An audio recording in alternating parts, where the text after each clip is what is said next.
উচ্চ মাধ্যমিকের শিক্ষার্থীগণ, তোমাদের সাথে আমরা আলোচনা করব আমাদের পরিমাণগত রসায়নের লেকচার 1 জারণ বিজারণ সম্পর্কে। তো আমরা শুরু করি। আমাদের জারণ বিজারণ এই টপিকটি পড়ার ক্ষেত্রে আমরা একটা ক্রম মনে রাখবো, সেটি হচ্ছে জারণ মানে হচ্ছে বিজারক এবং বিজারক মানে হচ্ছে ইলেকট্রন ত্যাগ। অর্থাৎ জারণ বিক্রিয়াটা আমরা পাবো ইলেকট্রন ত্যাগের মাধ্যমে এবং একই সাথে বিজারক পদার্থটা আমরা পাবো হচ্ছে ইলেকট্রন ত্যাগের মাধ্যমে। এবং তার যে বিপরীত ক্রম সেটা হচ্ছে বিজারণ মানে হচ্ছে জারক এবং জারক মানে হচ্ছে ইলেকট্রন গ্রহণ করা। তার মানে হচ্ছে বিজারণ বিক্রিয়াটা আমাদের সংঘটিত হবে ইলেকট্রন গ্রহণের মাধ্যমে, ঠিক তেমনি আমরা জারক পদার্থটা পাবো হচ্ছে ইলেকট্রন গ্রহণের মাধ্যমে।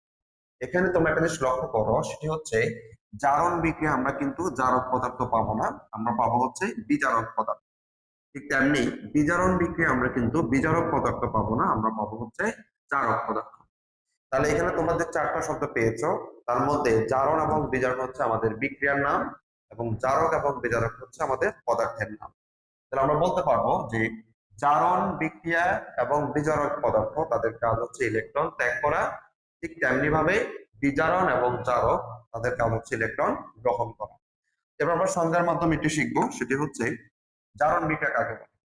জারণ বিক্রিয়া হচ্ছে যে সকল রাসায়নিক বিক্রিয়ায় কোন একটি অণু, পরমাণু, আয়ন অথবা মূলক ইলেকট্রন ত্যাগ করে তাকে আমরা বলবো হচ্ছে জারণ বিক্রিয়া।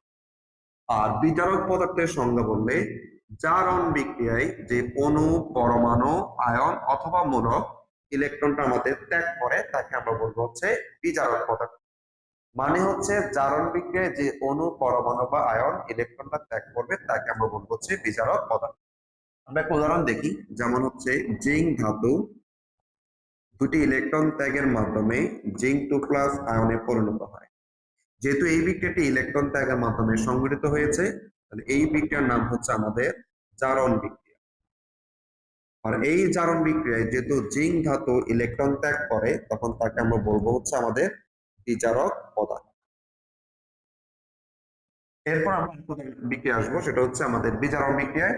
এটি হচ্ছে যে সকল রাসায়নিক বিক্রিয়ায় কোন একটি অণু, পরমাণু, আয়ন অথবা মূলক ইলেকট্রন গ্রহণ করে তাকে আমরা বলবো হচ্ছে বিজারণ বিক্রিয়া। আর জারক পদার্থের সংজ্ঞাটা তাহলে হবে বিজারণ বিক্রিয়ায় যে অণু, পরমাণু বা আয়ন অথবা মূলক ইলেকট্রনটা গ্রহণ করবে তাকে আমরা বলবো হচ্ছে আমাদের জারক পদার্থ। তার মানে হচ্ছে একটা উদাহরণ যদি তোমাদেরকে দেখায়, সেটা হচ্ছে কপার 2+ আয়ন দুটি ইলেকট্রন গ্রহণ করে কপার ধাতুতে পরিণত। যদি এই বিক্রিয়া ইলেকট্রন গ্রহণের মাধ্যমে সংঘটিত হয় তাকে আমরা বলবো হচ্ছে আমাদের বিজারণ বিক্রিয়া। এবং যেহেতু এই বিজারণ বিক্রিয়ায় কপার 2+ আয়ন আমাদের দুটি ইলেকট্রন গ্রহণ করে তাকে আমরা বলবো হচ্ছে আমাদের জারক পদার্থ। জারক পদার্থ। তাহলে হচ্ছে জারণ বিক্রিয়া আমরা বিজারক পদার্থ পাবো ইলেকট্রন ত্যাগের মাধ্যমে, আর বিজারণ বিক্রিয়া আমরা জারক পদার্থ পাবো ইলেকট্রন গ্রহণের মাধ্যমে। এখন নেক্সট যে টপিকটা আছে সেটা আমরা একটু ভালোভাবে লক্ষ্য করব, সেটি হচ্ছে আমাদের জারণ সংখ্যা নিয়ে। এই টপিকটা আমাদের লাগবে কোন একটি যৌগের কেন্দ্রীয় পরমাণু জারণ মান নির্ণয় করার ক্ষেত্রে। শুরুতে আমরা চলে আসবো হচ্ছে আমাদের জারণ সংখ্যাটা কি। জারণ সংখ্যাটা হচ্ছে রাসায়নিক বিক্রিয়ায় অংশগ্রহণকারী কোন একটি অণু, পরমাণু, আয়ন অথবা মূলক যতটুকু ইলেকট্রন গ্রহণ অথবা বর্জন করবে সেই সংখ্যাটাকে আমরা বলবো হচ্ছে ওই অণু, পরমাণু বা আয়নের জারণ মান। অর্থাৎ কোন একটি অণু, পরমাণু, মূলক যতগুলো ইলেকট্রন গ্রহণ অথবা বর্জন করবে সেই সংখ্যাটুকু হচ্ছে তাদের জারণ সংখ্যা বা জারণ মান। এখন ওই কেন্দ্রীয় পরমাণুর জারণ মান নির্ণয় করার ক্ষেত্রে আমাদের এই জারণ সংখ্যা নির্ণয়ের কিছু নিয়ম আছে, সেটা আমরা একটু জানবো। প্রথমত হচ্ছে মৌলিক অবস্থায় কোন একটি পরমাণুর জারণ সংখ্যা হচ্ছে 0। মৌলিক অবস্থা বলতে আমরা বুঝবো মুক্ত মৌলের বা মুক্ত অণুর জারণ মান হচ্ছে আমাদের 0। আমরা যদি দেখি একটু, যেমন sodium, potassium, iron, zinc, copper, hydrogen, oxygen, chlorine, nitrogen, phosphorus বা সালফার, এখানে সবগুলো অণু হচ্ছে মুক্ত, অর্থাৎ তাদের সাথে আর অন্য কোনো পরমাণু যুক্ত নেই। এই জন্য এই সকল মুক্ত মৌলের জারণ মান হচ্ছে অলওয়েজ 0। 2 নম্বর নিয়মটা হচ্ছে সমযোজী যৌগের ক্ষেত্রে যে মৌলের তড়িৎ ঋণাত্মকতাটা বেশি তার জারণ মান হবে ঋণাত্মক। আর যেই বলের তড়িৎ ধনাত্মকতাটা বেশি তার জারণ মান হচ্ছে ধনাত্মক। অর্থাৎ একটা সমযোজী যোগে দুইটা জিনিস থাকবে, একটা হচ্ছে কোন একজনের তড়িৎ ঋণাত্মকতার মানটা বেশি এবং অপর পরমাণু তড়িৎ ধনাত্মকতার মানটা বেশি। যেই পরমাণুর তড়িৎ ঋণাত্মকতার মানটা বেশি তার জারণ মান হচ্ছে নেগেটিভ, এবং যেই পরমাণুর তড়িৎ ধনাত্মকতার মানটা বেশি তার জারণ মান হচ্ছে পজিটিভ। আমরা একটা উদাহরণ চলে আসি, যেমন হচ্ছে হাইড্রোক্লোরিক অ্যাসিড। এই হাইড্রোক্লোরিক অ্যাসিডে আমাদের ক্লোরিনের তড়িৎ ঋণাত্মকতার মান হচ্ছে ঋণাত্মক, এই জন্য তার জারণ মান হচ্ছে আমাদের ঋণাত্মক। আর হাইড্রোজেনের তড়িৎ ধনাত্মকতার মান বেশি, এই জন্য তার জারণ মান হচ্ছে আমাদের ধনাত্মক। তাহলে দুইটা অংশ থাকবে, একটা হচ্ছে তড়িৎ ঋণাত্মকতার মান বেশি, তাহলে তার জারণ মান হচ্ছে নেগেটিভ। আর একটা অংশ হচ্ছে তড়িৎ ধনাত্মকতার মান বেশি, তার জারণ মান হচ্ছে আমাদের পজিটিভ। এরপর আমরা চলে আসবো আমাদের 3 নম্বর উদাহরণে। আয়নিক যৌগের ক্ষেত্রে এক পরমাণু আয়নের জারণ সংখ্যা আয়নটির আধানের সমান। অর্থাৎ কোন একটি আয়নিক যৌগ দুইটা দুইটা ধরনের আয়ন থাকে, একটি হচ্ছে ক্যাটায়ন, একটি হচ্ছে অ্যানায়ন। ক্যাটায়ন অথবা অ্যানায়ন যাই হোক না কেন, তাদের চার্জের মানটাই হবে তাদের জারণ মান। যেমন আমরা যদি একটা উদাহরণ দেখাই, সেটি হচ্ছে সোডিয়াম ক্লোরাইড। এটি একটি আয়নিক যৌগ। এখানে সোডিয়ামের চার্জ হচ্ছে ধনাত্মক, ক্লোরিনের চার্জ হচ্ছে আমাদের ঋণাত্মক। তার মানে এই যৌগে আমাদের সোডিয়ামের জারণ মান হবে +1, ক্লোরিনের জারণ মান হবে -1। অর্থাৎ আয়নিক যৌগের ক্ষেত্রে আমাদের যে আয়নগুলো আমরা পাবো তাদের চার্জের মানটা বা আধানের মানটা হবে তাদের জারণ মান। পরবর্তী যে উদাহরণ সেটি হচ্ছে বহু পরমাণু আয়নে। বহু পরমাণু বলতে বোঝাচ্ছে একাধিক পরমাণু মিলে যে আয়নটা সংগঠিত হবে বা যুক্ত হবে বা সৃষ্টি হবে তাকে আমরা বলবো বহু পরমাণু কি আয়ন।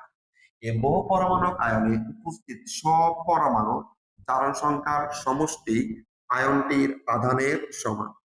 এই কথাটার মানে হচ্ছে, ধরো আমরা যদি এখানে একটা আয়ন নিই MnO4- পারম্যাঙ্গানেট আয়ন, এই সম্পূর্ণ আয়নের জারণ মানটা হবে এখানে যে চার্জটা আছে অর্থাৎ -1। আরেকটা উদাহরণ যদি আমরা দেখি সেটা হচ্ছে Cr2O7 2-, এটি হচ্ছে ডাইক্রোমেট আয়ন। এই ডাইক্রোমেট আয়নের জারণ মান হবে এখানে যে সম্পূর্ণ যে চার্জ আছে সেটা হচ্ছে কত, মাইনাস। এরপর আরেকটা উদাহরণ আছে, সেটা হচ্ছে FeCN6 আমাদের হচ্ছে 3-। এই আয়নটির নাম হচ্ছে ফেরিসায়ানাইড আয়ন। এই সম্পূর্ণ ফেরিসায়ানাইড আয়নের চার্জ যেহেতু -3, এটির জারণ মান হচ্ছে আমাদের -3। তারপর আমরা যেটা জানবো সেটা হচ্ছে আমাদের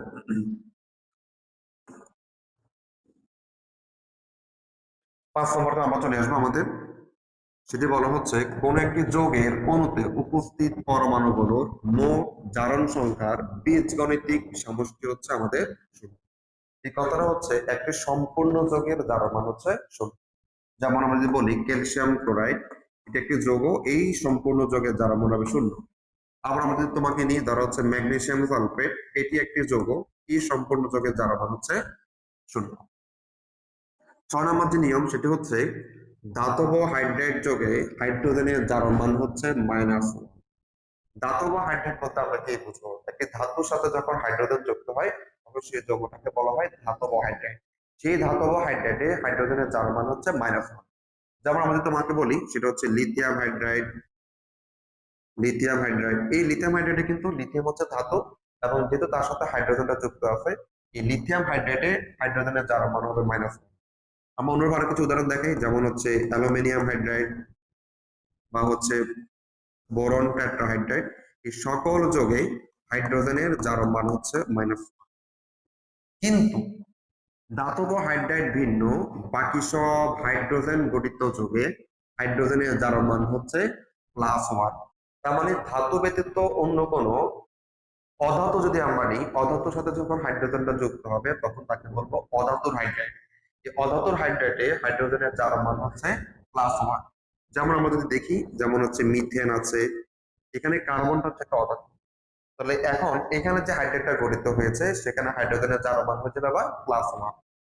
অনুরূপ ভাবে আমরা দেখবো হচ্ছে অ্যামোনিয়া বা হচ্ছে H2O, সবগুলো অধাতু হাইড্রাইডে হাইড্রোজেনের জারণ মান হচ্ছে +1। তাহলে হাইড্রাইড দুই রকম আমরা পেতে পারি, একটা হচ্ছে ধাতব হাইড্রাইড, একটা হচ্ছে অধাতু হাইড্রাইড। ধাতব হাইড্রাইডের হাইড্রোজেনের জারণ মান হচ্ছে -1, কিন্তু ধাতব হাইড্রাইড কিন্তু অন্য কোনো পদার্থ হাইড্রাইড যদি হয় তখন সেখানে হাইড্রোজেনের জারণ মান হবে +1। নেক্সট যে নিয়ম সেটি হচ্ছে প্রায় সব অক্সিজেন গঠিত যৌগে অক্সিজেনের জারণ মান হচ্ছে মাইনাস, মানে অক্সিজেনের সমন্বয়ে যে যৌগগুলো গঠিত সেখানে অক্সিজেনের মান সবসময় -2। যেমন আমরা যদি H2O কল্পনা করি পানি, এখানে অক্সিজেনের জারণ মান হচ্ছে আমাদের মাইনাস। তবে আমাদের বেশ কিছু ব্যতিক্রম আছে, ব্যতিক্রমটা আমরা একটা লক্ষ্য করবো।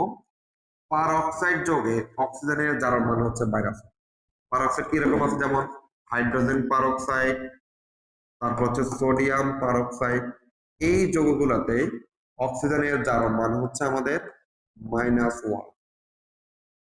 তারপর হচ্ছে আমাদের সুপার অক্সাইড যৌগে অক্সিজেনের জারণ মান হচ্ছে আপনার -1/2।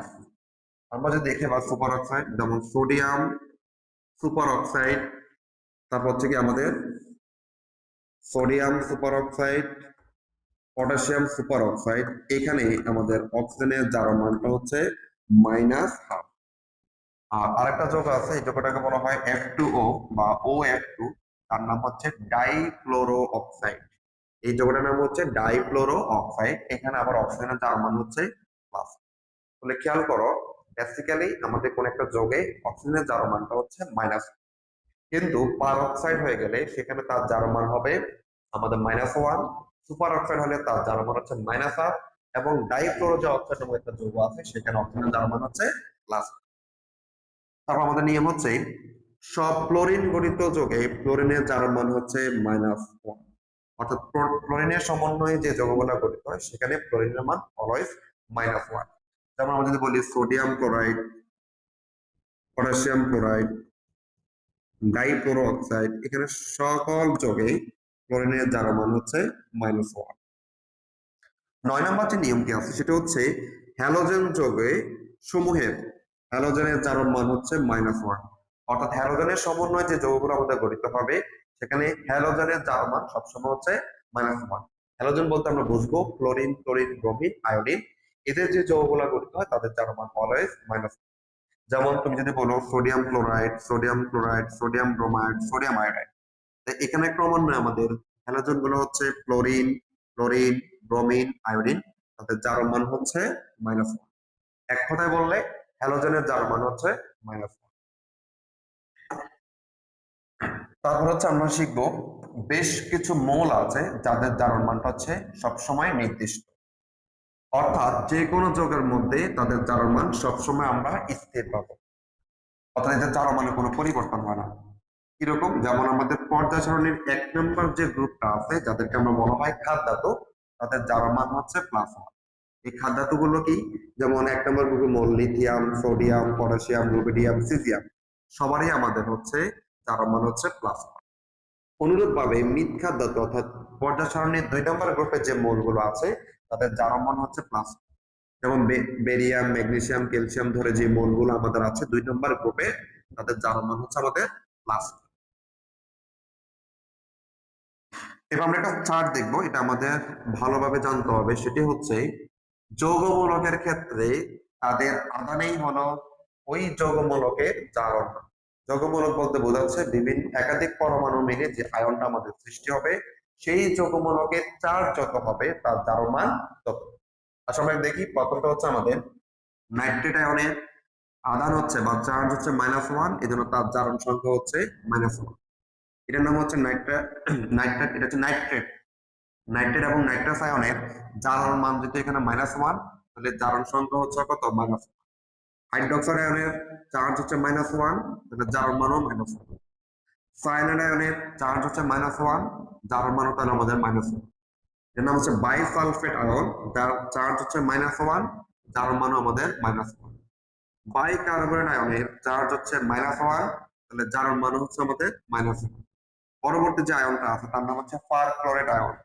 পারক্লোরেট আয়ন, এই পারক্লোরেট আয়নের চার্জ যেহেতু আমাদের -1, তাহলে আমাদের তার জারণ মানও হবে -1। অ্যামোনিয়াম আয়নের চার্জ কিন্তু প্লাস, তার মানে তার জারণ মান হচ্ছে +1, অর্থাৎ মাইনাস থাকলে মাইনাস, প্লাস থাকলে প্লাস। এর নাম হচ্ছে নাইট্রোসিয়াম আয়ন। নাইট্রোসোনিয়াম আয়নের নাইট্রোসোনিয়াম এই আয়নের চার্জ যত +1 তাহলে জারণ মান হচ্ছে +1। সালফেট আয়নের চার্জ হচ্ছে -2 তাহলে তার জারণ মান হবে -2। আর এটা হচ্ছে দেখো তো সালফাইড, সালফেট, সালফাইড, এই সালফাইড আয়নের চার্জ হচ্ছে -2, জারণ মান হচ্ছে -2।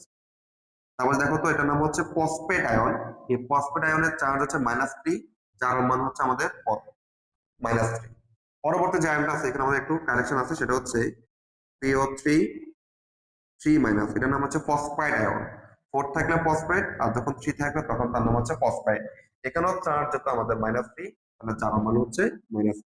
সুতরাং আপনার কথা হচ্ছে যৌগমূলকের ক্ষেত্রে তাদের চার্জ সংখ্যায় হচ্ছে তাদের জারণ। এবার আমরা যেটা শিখবো সেটি হচ্ছে যোজনী বা যোজ্যতা নিয়ে। এটা আমাদের বিভিন্ন বিক্রিয়ার সময় লাগবে। যোজনী বা যোজ্যতার সংখ্যাটা হচ্ছে কোন একটি মোলের সর্বশেষ শক্তি স্তরের ইলেকট্রন সংখ্যা ধাতুর ক্ষেত্রে, অর্থাৎ ধাতুর ক্ষেত্রে সর্বশেষ কক্ষপথের ইলেকট্রন সংখ্যা, অথবা সর্বশেষ শক্তি স্তরের বিজোড় ইলেকট্রন সংখ্যা যেটি হচ্ছে অধাতুর ক্ষেত্রে, সেই সংখ্যাটাকে আমরা বলবো তার যোজনী বা যোজ্যতা। এখানে দুইটা পয়েন্ট, একটা হচ্ছে ধাতুর ক্ষেত্রে বলা হয়েছে কোন একটি মৌলের ইলেকট্রন বিন্যাস যখন আমরা করবো তার সর্বশেষ কক্ষপথের ইলেকট্রন গুলো হচ্ছে তার যোজনী। আর অধাতুর ক্ষেত্রে আমাদের বলা হয়েছে সর্বশেষ কক্ষপথের বিজোড় ইলেকট্রন গুলো হচ্ছে তাদের যোজনী। তাহলে দুইটা নিয়ম। প্রথম হচ্ছে আমরা শিখবো ধাতুর ক্ষেত্রে। ধাতুর ক্ষেত্রে হচ্ছে সর্বশেষ কক্ষপথের ইলেকট্রন সংখ্যা হচ্ছে তাদের যোজনী, আর অধাতুর ক্ষেত্রে হচ্ছে বিজোড় ইলেকট্রন সংখ্যা হচ্ছে তাদের যোজনী। ছোট একটা আমরা একটা আসি। প্রথমে আমরা যদি সোডিয়ামটাকে কল্পনা করি, সোডিয়ামের ইলেকট্রন বিন্যাসটা আমরা করি 1s2 2s2 2p6 এবং হচ্ছে 3s1। যেহেতু তার সর্বশেষ কক্ষপথে ইলেকট্রন হচ্ছে একটি, তাহলে তার যোজনী হবে 1। এখন আমরা যদি ম্যাগনেসিয়ামটা আসি, তার ইলেকট্রন বিন্যাসটা করি, তাহলে আমরা পাবো হচ্ছে 1s2 2s2 2p6 এবং হচ্ছে 3s2। যেহেতু তার সর্বশেষ কক্ষপথে ইলেকট্রন হচ্ছে 2টি, তাহলে তার যোজনী হচ্ছে আমাদের 2। এবার আমরা চলে আসবো আমাদের অ্যালুমিনিয়ামের কাছে।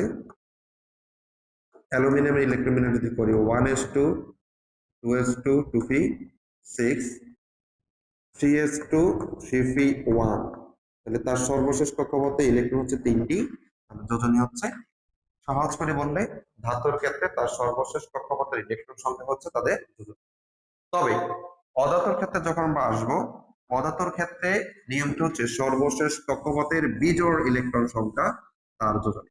এখন এই বিজোড় ইলেকট্রন সংখ্যা আমরা কিভাবে পাবো, তার জন্য আমাদের একটা নিয়ম আছে, হুন্ডের নীতি। হুন্ডের নীতি অনুসারে আমরা জানি কোন একটি অরবিটালের ইলেকট্রন গুলো সমশক্তি সম্পন্ন অরবিটাল সমূহ এমন ভাবে অবস্থান করবে যেন তারা সর্বাধিক সংখ্যায় বিজোড় বা অযুগ্ম অবস্থায় থাকতে পারে। এটা আমরা কিভাবে কাউন্ট করবো আমরা একটু দেখাই। যেমন হচ্ছে আমরা যদি বলি আমাদের একটা পি অরবিটাল যার কাছে ইলেকট্রন হচ্ছে 3। আমরা আবার জানি এই পি এর মধ্যে বা পি শক্তি উপশক্তি স্তরে 3টি অরবিটাল আছে, পিএক্স পিওয়াই পিজেড। এই পিএক্স পিওয়াই বা পিজেড হচ্ছে সমশক্তি সম্পন্ন অরবিটাল। এখন হুন্ডের নীতি অনুসারে বলছে যে এই যে অরবিটাল গুলো আছে আমরা যদি সাধারণভাবে নিয়মটা জানি সেটা হচ্ছে একটি অরবিটালে ইলেকট্রন থাকে হচ্ছে 2টি। তার মানে হুন্ডের নীতি বলছে এই অরবিটাল গুলোকে ইলেকট্রন গুলো এমন ভাবে ধারণ করবে যেন সর্বাধিক সংখ্যা আমরা বিজোড় ইলেকট্রন পেতে পারি। তাহলে আমরা যদি দেখো তো পিএক্স একটা ইলেকট্রন, পিওয়াই একটা ইলেকট্রন, পিজেড যদি একটা ইলেকট্রন দেই, মোট বিজোড় ইলেকট্রন হচ্ছে আমাদের 3। অনুরূপভাবে আরেকটা নিয়ম দেখে ধরো পি4, এখানে আমাদের 3টা অরবিটাল পিএক্স পিওয়াই এবং হচ্ছে পিজেড। তাহলে এখানে আমরা কতগুলো বিজোড় ইলেকট্রন পেতে পারি, আমরা যদি লিখি px2 py1 pz, তাহলে এখানে বিজোড় ইলেকট্রন হচ্ছে আমাদের 2টি। তাহলে আমরা যতগুলো বিজোড় ইলেকট্রন পাবো সেটা কিন্তু আমাদের যোজনী হয়ে যাবে সর্বশেষ কক্ষপথে। তাহলে আমরা একটু চলে আসি আমাদের অধাতুর ক্ষেত্রে। আমরা যোজনী করা বের করার যে নিয়মটি সেটা হচ্ছে সর্বশেষ কক্ষপথের বিজোড় ইলেকট্রন সংখ্যা হচ্ছে তার যোজনী। আমরা প্রথমে একটা উদাহরণ আসি, সেটা হচ্ছে ধরো ক্লোরিন, যার ইলেকট্রন হচ্ছে 9টি। ইলেকট্রন বিন্যাস করলে 1s2 2s2 2p5। এই 2p যে 5টা আছে তাকে আমরা হুন্ডের নীতি অনুসারে লিখলে আমরা লিখতে পারবো 2px2 2py2 এবং 2pz1। তার মানে তার সর্বশেষ কক্ষপথে বিজোড় ইলেকট্রন মাত্র আমরা একটা পেয়েছি, তাহলে তার যোজনী হচ্ছে 1। এরপর আমরা চলে আসবো অক্সিজেনের বেলায়। আর ইলেকট্রন বিন্যাস যদি করি 1s2 2s2 2px2, তারপর আমরা লিখতে পারবো 2py1 2p হচ্ছে z1।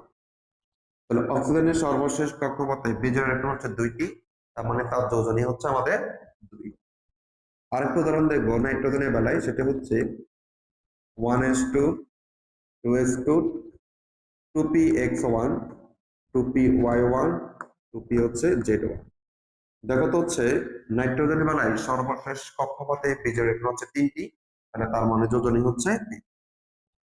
তবে আমরা একটা টেকনিকের মাধ্যমে কিন্তু অজাত যোজনীটা বের করতে পারি, সেটা হচ্ছে আমাদের এর থেকে কোন একটি পরমাণুর সর্বশেষ কক্ষপথের ইলেকট্রন সংখ্যা বিয়োগ করলেও কিন্তু তার যোজনীটা পাওয়া যায়। যেমন আমাদের দেখি এই ক্লোরিনের সর্বশেষ কক্ষপথে ইলেকট্রন ছিল 60টি, তার মানে 8 থেকে যদি 7 বিয়োগ করি আমাদের রেজাল্ট হচ্ছে 1, তার মানে তার যোজনী হচ্ছে 1।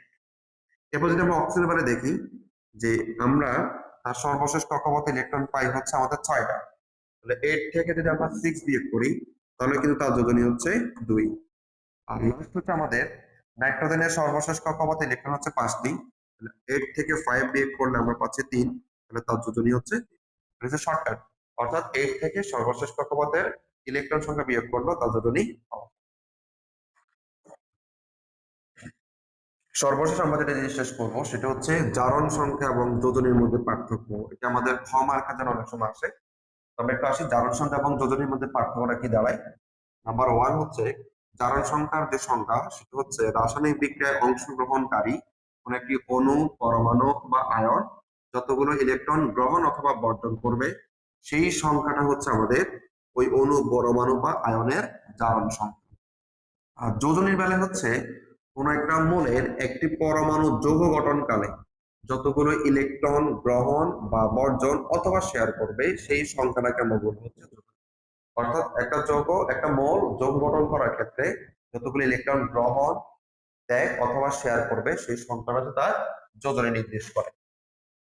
এবং আমাদের একটা ইম্পর্টেন্ট কথা হচ্ছে কোন মৌলের জারণ সংখ্যা 0 হতে পারে, যেমন মৌলিক অবস্থায় যে কোনো আমাদের মৌলের জারণ মান হচ্ছে আমাদের 0।